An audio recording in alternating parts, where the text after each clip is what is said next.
Il y a 3 semaines, elle surprenait toutes les stars de la discipline en se classant 3e du Grand Prix du Château de Versailles.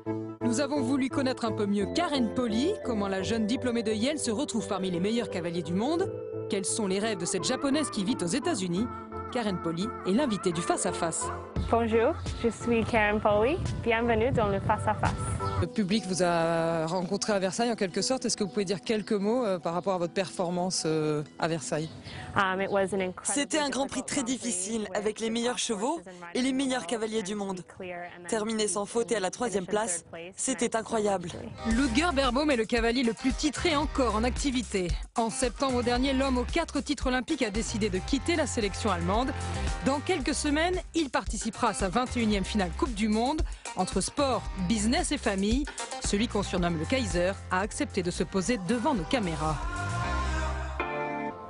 À vos débuts, c'est votre papa qui vous a mis à poney à 8 ans.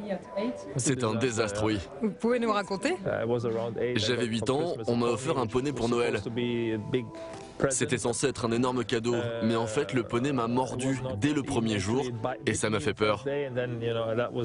En fait il m'a littéralement dégoûté et le poney est reparti. Vous dites que vous venez de New York, ça paraît un peu incroyable parce qu'on ne peut pas imaginer de devenir une cavalière internationale à New York. Est-ce que vous pouvez nous expliquer? Bien sûr, c'est complètement impossible de monter à cheval à New York. Tous les jours, je vais aux écuries qui sont à un peu plus d'1 heure de voiture. Vous avez 3 enfants. Quel genre de papa êtes-vous? C'est difficile de répondre à cette question pour moi. Je pense que je ne suis pas si mauvais. Aimeriez-vous que vos enfants fassent carrière dans le concours hippique? C'est une question que je me pose en permanence. Champion olympique, champion du monde, triple vainqueur de la finale Coupe du Monde, Rodrigo Pessoa est la star vivante de sa discipline. Aujourd'hui, l'homme aux 74 Grands Prix a décidé de mettre ce palmarès au service d'un pays. Technique.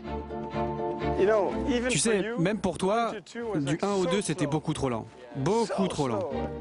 Précis. Autant que réaliste. Je pense qu'au pire, on est 3e. Nous avons suivi cet incroyable homme de cheval au cœur de l'équipe d'Irlande.